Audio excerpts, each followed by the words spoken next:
Hello students, welcome to our YouTube channel Mentornet. सबसे पहले आपको इस चैनल का उद्देश्य समझा देते हैं, इसका क्या पर्पस है और हम लोग इसको क्यों ला रहे हैं। जिसमें आपको एकेडमिक में फिजिक्स, केमिस्ट्री, मैथ, बायोलॉजी जो भी सब्जेक्ट्स हैं आपके वो कवर किए जाएंगे। उसके साथ ही साथ आपको मेंटरशिप दी जाएगी। इसके नाम में ही है मेंटर वर्ड। मेंटरशिप दी जाएगी मतलब आपको गाइडेंस दी जाएगी। हम आप पर अपना डिसीजन नहीं थोप रहे हैं, अपना डिसीजन बदलने को नहीं कह रहे हैं। बस आप सोच समझ कर अपने डिसीजन लें, अपने लाइफ के डिसीजन लें, अपने कैरियर के बारे में देखें। हम बस आपको उसमें हेल्प करना चाहते हैं। बस आप हम पर भरोसा रखिए, हमारे चैनल से जुड़िए और हम आपको बताएंगे कि आगे आपके लिए कैरियर के में क्या क्या अपॉर्चुनिटीज हैं, क्या क्या स्कोप है। आप जो चुन रहे हैं उसका क्या स्कोप है, किस दिशा में आप जा सकते हैं, क्या क्या कर सकते हैं, इस सब बारे में हमारी टीम आपको बताएगी धीरे धीरे। तो सबसे पहले हम एकेडमिक शुरू करते हैं और मैं रमा पांडे आपका स्वागत करती हूँ हमारे YouTube चैनल में। मैं आपको मैथ पढ़ाऊंगी और हम यहाँ मैथ्स के क्योंकि आपके बोर्ड्स आने वाले हैं क्लास 10th के और 12th के, तो सबसे पहले 12th के बोर्ड्स की तैयारी कराती हूँ। क्विक रिवीजन आपका जल्दी से रिवाइज करा देते हैं। आप सबको तैयार होगा, ये आपका बोर्ड आने वाला है, लेकिन एक जल्दी से ओवरव्यू लेते हैं कैसे आप अपना 12th सिलेबस उससे कवर कर सकते हैं। हम देखते हैं, सबसे पहले ये देख लेते हैं शॉर्ट में कि आपका सिलेबस कितना क्या क्या है। सिलेबस में देखिए कैलकुलस है, 18 मार्क्स की कैलकुलस आ रही है आपकी, 18 मार्क्स की। 14 मार्क्स का आपका 3 डायमेंशनल ज्योमेट्री आ रहा है, वेक्टर आ रहा है। प्रोबेबिलिटी 8 मार्क्स की आ रही है। प्रोबेबिलिटी आपने क्लास 10 से पढ़ रखी है, क्लास 10 से लगभग आप प्रोबेबिलिटी पढ़ रहे हैं और टोटल आपके 40 मार्क्स आ रहे हैं। इंटरनल असेसमेंट 10 मार्क्स का है, जिसमें आपका प्रोजेक्ट जो भी स्कूल की तरफ से प्रोजेक्ट दिए जाएंगे या कॉपी वगैरह जो भी चेकिंग होगी उस पर आपको मार्क्स मिलेंगे। टोटल आपके 50 मार्क्स बनेगा टोटल, मतलब टोटल 50 नंबर के आपका टोटल सिलेबस है और आपको 40 नंबर रिटर्न में निकालना है। 10 मार्क्स आपके प्रोजेक्ट के जुड़ेंगे। देखिए आगे चलते हैं, आपको ये बताते हैं कि आपका पहला चैप्टर है इंटीग्रल्स। कैलकुलस में पहला चैप्टर आपका इंटीग्रल्स में आपको क्या क्या पढ़ना है यहाँ पर ये देख लीजिए। Integration as an inverse process of differentiation. आपको पता है कि जो इंटीग्रेशन है वो डिफरेंशिएशन का इनवर्स प्रोसेस है, जस्ट अपोजिट पार्ट है डिफरेंशिएशन का integration by substitution, integration by partial fraction, integration by parts, by definite integral पढ़ना है। डेफिनेट इंटीग्रल और इनडेफिनेट इंटीग्रल दो तरह के इंटीग्रल्स होते हैं, इनमें डिफरेंस देख लेते हैं। जैसे मान लीजिए कि एकदम सिंपल सा एक एग्जांपल लेते हैं, x की power n dx is equal to, आपको पता है x की power n plus 1 upon n plus 1, और ये आपका इनडेफिनेट इंटीग्रल हो गया। कैसा इंटीग्रल हो गया? ये आपका इनडेफिनेट इंटीग्रल हो गया। और अगर इसी को हम बाउंड कर दें, x की power n dx a to b, हमने यहाँ लोअर लिमिट लगा दी a, अपर लिमिट लगा दी b, इसको बाउंड कर दिया a टू b में। तब हम जो भी सॉल्व करके सॉल्यूशन निकालते हैं उसका हम क्या करेंगे, उसको भी हम a और b के लिए सॉल्व करेंगे। a to b, a b की वैल्यू पुट करेंगे, डिफरेंस निकालेंगे और तब हमें डेफिनेट इंटीग्रल की वैल्यू मिलेगी। तो हम ये देखेंगे fundamental theorem of integral calculus देखेंगे, evolution of definite integral by substitution देखेंगे। इतनी चीजें हैं इस चैप्टर में हमें पढ़नी है। देखिए आगे हम बात करते हैं कि integration as an inverse process of differentiation का इनवर्स प्रोसेस होता है इंटीग्रेशन। इसके लिए हम दो फंक्शन ले लेते हैं, एक कैपिटल एफ एक्स, एक स्मॉल एफ एक्स। अगर कैपिटल एफ एक्स का डिफरेंशिएशन करते हैं, ddx of capital F x करते हैं, तो हमें स्मॉल एफ एक्स मिलता है। इसका मतलब क्या हुआ कि जो ये कैपिटल एफ एक्स है ये इसका क्या होगा, इंटीग्रल या फिर एंटी डेरिवेटिव। क्या होगा? Anti derivative. Capital F x इस स्मॉल एफ एक्स का एंटी डेरिवेटिव होगा। हम डेरिवेटिव निकालते हैं ddx ऑफ एफ एक्स करके, तो ये डेरिवेटिव मिला और ये इसका क्या हो जाएगा, एंटी डेरिवेटिव। ये एकदम अपोजिट प्रोसेस है, ऐसे सर्कुलर प्रोसेस है, ऐसे इधर से इधर गए और इसका इंटीग्रेशन किए तो वापस ये मिला इस तरह से। F x is called integral of f x, indefinite integral और anti derivative. If dy dx fx is equal to fx small fx, then for any arbitrary constant c d upon dx fx plus c is equal to fx। हम एक छोटा सा example लेते हैं। देखिए ये हो गया हमारा x square y equal to x square और हमने किया इसका डिफरेंशिएशन किया dy by dx का, तो हम d upon dx x square का डिफरेंशिएशन कर रहे हैं और यहाँ हमें क्या मिलेगा 2x। फॉर्मूले के हिसाब से फॉर्मूला क्या होता है d d x of x की power n is equal to n x की पावर n माइनस 1। ओके, तो हमें यहाँ पर 2x मिला। अब हम कह रहे हैं कि हम y equal to x square plus 2 लेना चाहते हैं और अब dy बाई डी एक्स अगर निकालेंगे हम लोग तो हमें क्या मिलेगा 2x और ये कांस्टेंट टर्म है, ये 0 हो जाएंगे, मीन्स फिर से 2x मिला।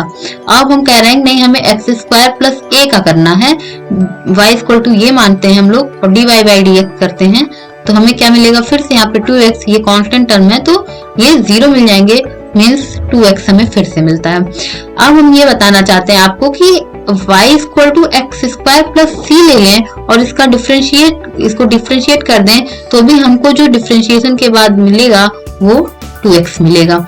इसका मतलब अगर हम 2x का इंटीग्रेशन करते हैं तो हमको एक्स स्क्वायर मिलेगा और अगर एक्स स्क्वायर के साथ c लगाते हैं तो कोई बुराई है? c तो हमारा कांस्टेंट टर्म है ना, एक्स स्क्वायर प्लस 1 रहे तब भी 2x, एक्स स्क्वायर प्लस 2 रहे तब भी 2x, एक्स स्क्वायर प्लस 3 रहे तब भी 2x रहेंगे और इंटीग्रेशन ऑफ 2x होंगे। Integration x square plus c का मतलब हो गया कि c अगर 0 है तब तो ठीक है 2x मिल रहे हैं, अगर c 0 नहीं है, c की कोई वैल्यू आ रही है तो हमें तब भी क्या मिलेगा 2x ही मिलेगा। अगर हम 2x का इंटीग्रेशन करते हैं तब तो हमको एक्स स्क्वायर मिलना ही मिलना है, ठीक है। प्लस c इसलिए लगाते हैं कि 2x का इंटीग्रेशन जब डिफरेंशिएशन किए थे तो 2x कहाँ से आया था, एक्स स्क्वायर प्लस 1 पे भी आ रहा था, एक्स स्क्वायर प्लस 2 पे भी आ रहा था, एक्स स्क्वायर प्लस a पर भी आ रहा था, एक्स स्क्वायर प्लस c पर भी हमको 2x मिल रहे थे। क्या मिल रहे थे 2x। इसका मतलब जब 2x का इंटीग्रेशन कर रहे हैं तब एक्स स्क्वायर प्लस c भी मिल सकता है, a भी मिल सकता है, एक्स स्क्वायर प्लस 2 भी मिल सकता है और सिंपली एक्स स्क्वायर भी मिल सकता है।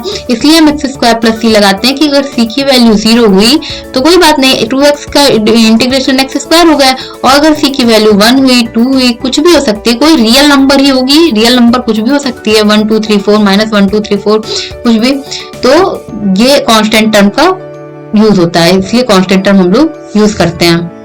उम्मीद करते हैं कि आपको इतनी बात समझ में आई होगी कांस्टेंट टर्म क्यों यूज करते हैं। और इसके लिए एक ग्राफ भी है एनसीईआरटी में, मैंने भी देखिए यहाँ पर लगा दिया है, आप देख सकते हैं उसको, एनसीईआरटी से ही मैंने लिया है इसको।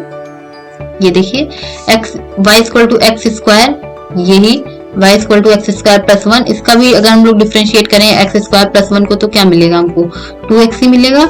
इसको भी करेंगे तो भी 2x मिलेगा, इधर आएंगे नीचे आएंगे -1 तो भी 2x मिलेगा, यहाँ भी 2x मिलेगा, यहाँ भी 2x मिलेगा। तो इसका मतलब हम 2x का इंटीग्रेशन करेंगे तो इंटीग्रेशन में हमको इसमें से कुछ भी मिल सकता है। इंटीग्रेशन करने पर 2x का हमें एक्स स्क्वायर प्लस 2 भी मिल सकता है, एक्स स्क्वायर प्लस 1 भी मिल सकता है, सिंपली एक्स स्क्वायर भी मिल सकता है, एक्स स्क्वायर में -1 मिल सकता है। मीन्स ये ग्राफ है एक्स स्क्वायर -3 का ग्राफ है, ये एक्स स्क्वायर -3 का ग्राफ है, ये एक्स स्क्वायर -2 का ग्राफ है, -1 y equal to x square, ठीक। तो आपको कुछ भी मिल सकता है, इसलिए हम लोग 2x का इंटीग्रेशन करते वक्त एक्स स्क्वायर अगर आता है तो प्लस c लगाते हैं, ठीक है। c कांस्टेंट टर्म ऐड करते हैं, c की वैल्यू कोई भी रियल नंबर होगी, ठीक है। इतनी बात आपको समझ में आ गई होगी, ये ऐसा मैं उम्मीद करती हूँ। आगे देखते हैं, देख लेते हैं सिंबल। आप बोर्ड का पेपर देने जा रहे हैं, आपको सिंबल्स के बारे में पता होगा, लेकिन फिर भी एक बार तेजी से क्विक रिवीजन कर लेते हैं सिंबल्स के बारे में। ये हो गया इंटीग्रेशन, ये इंटीग्रेशन की साइन हो गई है, integration of f x d x, इसको पढ़ते हैं integral of f with respect to x, integral of f with respect to x, x के रिस्पेक्ट में एफ का इंटीग्रेशन। इस एफ एक्स को क्या बोलते हैं, इस इंटीग्रेशन के साइन में एफ एक्स को क्या बोलते हैं, एफ एक्स को बोलते हैं इंटीग्रैंड, इंटीग्रैंड बोलते हैं। इस x को क्या बोलते हैं, जो x है, जो एफ एक्स डी एक्स में जो x यूज हो रहा है, इस x को क्या बोलते हैं वेरिएबल, इस x को क्या बोलते हैं वेरिएबल बोलते हैं। उसके बाद देखिए x हो गया, इंटीग्रेट अगर लिखा हुआ है, इंटीग्रेट के सामने कोई फंक्शन अगर दिया हुआ है, इंटीग्रेट समथिंग एफ एक्स को इंटीग्रेट करना है मान लीजिए, इसका मतलब होगा कि इंटीग्रल को फाइंड आउट करना है, इंटीग्रल फाइंड आउट करना है। एंड इंटीग्रल ऑफ एफ का मतलब हो गया a function f such that f dash x equal to f x. कैसा, f dash x equal to f x, f(x equal to fx). Integration the process of finding the integral को integration के नाम से बोलते हैं। Constant of integration, constant के बारे में अभी हमने इतनी बात की, कोई भी रियल नंबर हो सकता है कांस्टेंट, सिर्फ रियल नंबर होगा, रियल नंबर c कंसीडर करते हैं और c की अलग अलग वैल्यूज हो सकती हैं। यहाँ पर आपको बताना भूल गए थे, तो बता देते हैं आपसे। एक fx plus c also an antiderivative of x. Actually there exist infinitely many antiderivative of function. Infinitely बहुत सारे antiderivative किसी फंक्शन के एग्जिस्ट करते हैं। c की वैल्यू आप चेंज करते जाएंगे और वैल्यू आपको अलग अलग एंटीडेरिवेटिव की वैल्यू मिलती जाएगी। ठीक है, चलिए देखते हैं आगे, फॉर्मूला देख लेते हैं कुछ। एल्जेब्राइक फॉर्मूला की बात सबसे पहले करते हैं। सबसे पहले ये देखते हैं कि कैसे, आपको एक हम छोटा सा एग्जांपल लेकर बताते हैं कि x की पावर n dx का इंटीग्रेशन करेंगे। इंटीग्रल ऑफ x की power n dx equal to x की power n plus 1 upon n plus 1 minus c और n not equal to minus 1। ये अभी समझाते हैं। ये देखिए, अगर x की पावर n dx का इंटीग्रेशन कर रहे हैं तो हमें मिल रहा है x की power n plus 1 upon n plus 1 plus c का कॉन्सेप्ट आपको समझ में आ गया होगा।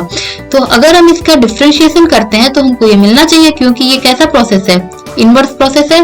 तो करके देख लेते हैं, ddx ऑफ x की power n plus 1 upon n plus 1।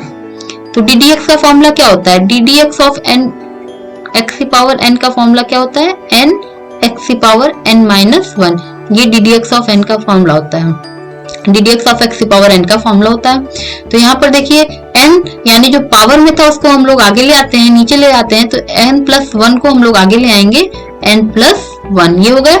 अब x की पावर यहाँ पर क्या किया, n माइनस 1 किया है, तो जो भी यहाँ पर पावर में है उससे 1 माइनस कर देते हैं, n plus 1 minus 1 upon n plus 1। ये n प्लस 1 ये n प्लस 1 कैंसिल हो जाएंगे, यहाँ माइनस 1 प्लस 1 कैंसिल हो जाएंगे, तो यहाँ पे क्या बचा, x की पावर n। इट मीन्स कि हमने इसका डिफरेंशिएशन किया, ये मिला, और इसका इंटीग्रेशन कर रहे हैं तो वापस ये मिल रहा है। ये कैसा प्रोसेस है, एक दूसरे के अपोजिट चल रहा है। ठीक है, इसी तरह इसमें भी होगा, ax प्लस b का whole power n dx equal to 1 upon a बाहर चले जाएंगे और ये पूरे के पूरे फंक्शन की पावर n प्लस 1 हो जाएगी अपॉन n प्लस 1 इसी के जैसे हो जाएगी। ठीक है, plus c and not equal to minus 1। यहाँ देख लीजिए 1 upon x dx equal to log mod x plus c। देखिए यहाँ पर बताया n not equal to minus 1 होगा, तभी ये देख करके आपके मन में आ सकता है कि इसको तो हम ऊपर ले जा करके लिख सकते हैं, इसको हम ऊपर ले जा करके x की पावर माइनस 1 लिख सकते हैं। ऐसे लिख सकते हैं, 1 अपॉन x को तो हम x की पावर माइनस 1 लिख सकते हैं और x की पावर माइनस 1 लिख सकते हैं, तो इसका इंटीग्रेशन इस फॉर्मूले से कर सकते हैं। ऐसा आपके दिमाग में आ सकता है, जबकि यहाँ हमने बताया n not equal to minus 1, n की वैल्यू माइनस 1 नहीं होनी चाहिए। क्यों, क्योंकि जब आप फॉर्मूले पे रखेंगे, मान लीजिए ऐसे करते हैं dx और आप फॉर्मूले पे रखेंगे, तो फॉर्मूला क्या है आपका, x की power n plus 1। n plus 1 means minus 1 plus 1 upon minus 1 plus 1। ये नीचे क्या बन जाएंगे, 0, जो कि क्या हो जाएंगे, ये हो जाएंगे x की पावर 0 अपॉन 0। x की पावर किसी भी चीज की पावर 0 होती है तो उसकी वैल्यू क्या हो जाती है, 1 अपॉन 0। ये है, ये आपका अपरिभाषित है, ये एग्जिस्ट करता है, तो इसलिए हम इसको नहीं लेते हैं। इस तरह से यहाँ पर इस फॉर्मूले से नहीं सॉल्व करते हैं, इसके लिए formula log mod x plus c। यहाँ आगे देख लीजिए 1 upon ax plus b dx का इंटीग्रल 1 अपॉन a लॉग, यही same to same ax plus b को उठा करके यहाँ पर रख देना मॉड में, plus c। 1 upon a square minus x square dx integral is equal to 1 upon 2a log a plus x upon a minus x mod में plus c, where x is less than a है, a square minus x square है, ये value negative नहीं है, a square minus x square है, x square x is less than a है, और यहाँ a plus x upon a minus x है, और जस्ट अपोजिट करेंगे, x is greater than a होगा यहाँ पर, x square minus a square, x is greater than a, x square minus a square dx equal to 1 upon 2a log, इसका just opposite x minus a x plus a plus c। आगे देखिए, जब आप sine inverse x upon a plus c का differentiation किए रहोगे तो आपको संभवतः ये मान मिला रहा होगा, अगर आपको याद हो डेरिवेटिव्स का तो ये मान मिला होगा आपको, ये वैल्यू आई रही होगी। और अब इसका इंटीग्रेशन करेंगे तो जाहिर सी बात है इंटीग्रेशन इसका अपोजिट प्रोसेस होता है, तो ये वैल्यू आएगी, ठीक है। और यहाँ माइनस लगा देंगे तो कॉस हो जाएगा, साइन इनवर्स की जगह कॉस इनवर्स हो जाएगा। इसी तरह नीचे tan का देख लीजिए, integration of 1/a² + x² dx equal to 1/a tan inverse x/a + c। और यहाँ -1 कर देते हैं तो ये tan की जगह क्या हो जाएंगे, कॉट में बदल जाएंगे, ठीक है। इसी तरह आप फॉर्मूला देख लीजिए, मुझे उम्मीद है कि आपको फॉर्मूला सारे आते होंगे क्योंकि आप बोर्ड का पेपर देने जा रहे हैं, आपकी तैयारी होगी थोड़ी बहुत भी अगर, तो आपको ये सारे फॉर्मूला आते होंगे। मैं आपको एक एग्जांपल, आप स्क्रीनशॉट लेना चाहें तो ले सकते हैं, स्क्रीनशॉट ले सकते हैं अगर आप चाहें तो वीडियो पॉज करके स्क्रीनशॉट ले लीजिएगा। वैसे आपकी बुक्स में सारे फॉर्मूला होंगे, एनसीईआरटी की बुक में। एग्जांपल देखते हैं एक हम लोग, फॉर्मूला बेस्ड एग्जांपल है। इसका फॉर्मूला तो आपको पता ही होगा कि एक सिंपल सा formula x⁴n dx is equal to x⁴n + 1 upon n + 1 plus c। Constant term के रोल जो भी आपको ये पता है, और आपको सिर्फ जो है इस फॉर्मूले पे रखना ही होगा और कुछ नहीं करना है आपको, इसमें सिर्फ इस फॉर्मूले पे रख देना है। देखिए x³ dx is equal to n equal to 3 है यहाँ पर, तो यहाँ पर x 3 + 1 पावर में और डिनोमिनेटर में 3 + 1 plus c। This means x⁴ 4/4 plus c। ये आपका क्या हो गया, आंसर, ठीक है। ये एकदम छोटा सा सवाल था। हम अगला क्वेश्चन देखेंगे, एनसीईआरटी का है अगला क्वेश्चन जो है, ये एनसीईआरटी का ही क्वेश्चन है। इसको सॉल्व करते हैं, देखिए साथ में सॉल्व करते हैं। आप एक बार देख लीजिएगा, इसके बाद आप कॉपी में अपने सॉल्व कीजिएगा खुद से, और आपको समझ में आ जाएगा कि आपको कितना याद हुआ, कितना समझ में आया। फॉर्मूला आपको याद नहीं करना है, रटना नहीं है, सिर्फ हर फॉर्मूले पे 2-4 क्वेश्चन लगा लेने हैं, उसके बाद फॉर्मूला अपने आप आपको याद हो जाएगा। इसको देखते हैं, let i is equal to dx upon √1 + 4x²। i इसको मान लेते हैं, i इक्वल टू इतना है। तो आपको जितने भी अभी फॉर्मूले पर देखे आपने, वहां पर x² ± a² a² ± x² √x² √x² √a² ± x², 1/√a x² ± a² और 1/√a² ± x²। जो भी फॉर्मूले हैं ये सब आपने ऊपर जो देखे, इसमें कहीं भी आपको x² का कोफिशिएंट 1 के अलावा कुछ नजर आ रहा है नहीं, हर जगह आपका x² का कोफिशिएंट 1 होना चाहिए। तो इसलिए हम यहाँ पर जो क्वेश्चन हमें दिया हुआ है, इसका जो 4x² है, इसका 4 हटाने की कोशिश करेंगे, कोफिशिएंट 1 ले आने की कोशिश करेंगे, ठीक है। तो हम देखते हैं इसको, i is equal to dx upon, यहाँ से 4 कॉमन लेते हैं अगर, तो ये हो जाएंगे 4 1 + 1/4 प्लस x², ठीक है। इतना समझ में आ गया। 4 कॉमन लिए, 4 से डिवाइड किए, 4 से मल्टीप्लाई किए, तो हम यहाँ पर साइड में लिख देते हैं मल्टीप्लाइंग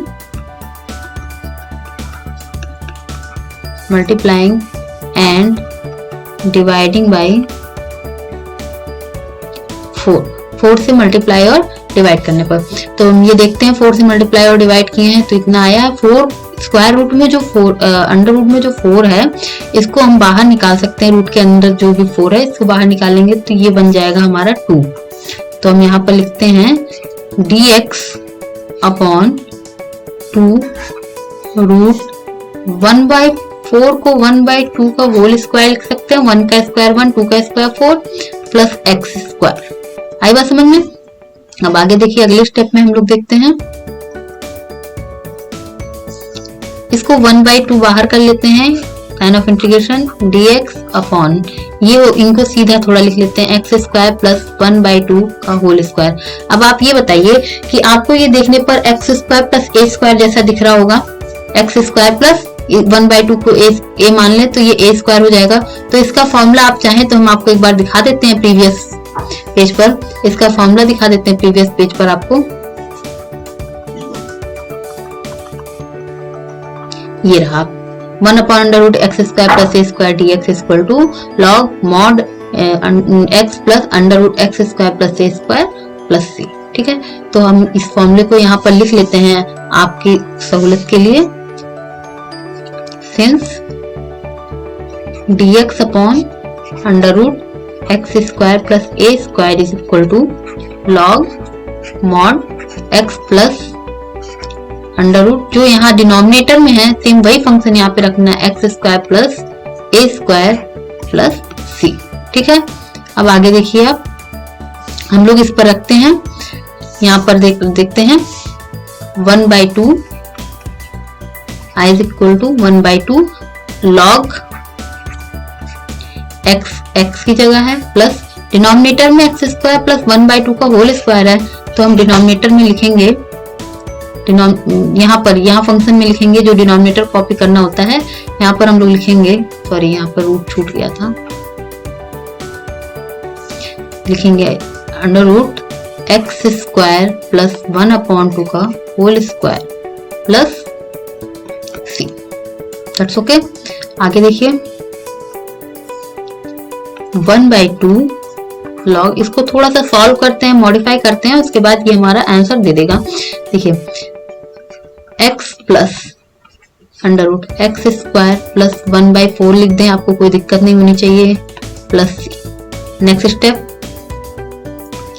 1/2 लॉग 4 को हम लोग अगर इस रूट से बाहर निकालते हैं 4 को अगर हम लोग, तो वो 2 हो जाएगा, और 2 होगा बाहर आया, एलसीएम लेंगे तो 2x यहाँ पर हो जाएंगे मल्टीप्लाई होकर, एलसीएम लेने पर तो 2x plus 4x square plus 1/2 ये हो जाएंगे प्लस सी।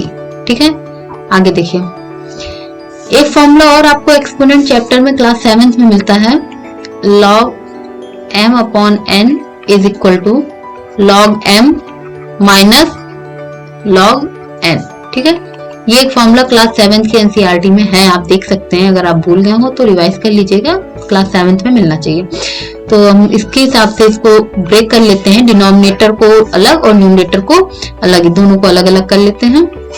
1/2 log mod 2x plus under root 4x square plus 1। ठीक है, प्लस 1/2 लॉग 2 प्लस सी। अब ये बताइए कि ये जो पूरा टर्म है आपका, ये टर्म ये कांस्टेंट टर्म है, ये भी कांस्टेंट है, तो हम इनको मिला जुला करके कुछ और नाम दे दें, इनको सी डैश कह दें, small C, capital C, something else, कुछ भी कह सकते हैं इनको हम कांस्टेंट टर्म के दिखाने के लिए। तो हम यहाँ पर इनको लिख दे रहे हैं i is equal to 1/2 log 2x plus 4x square plus 1। ठीक है, और प्लस सी डैश।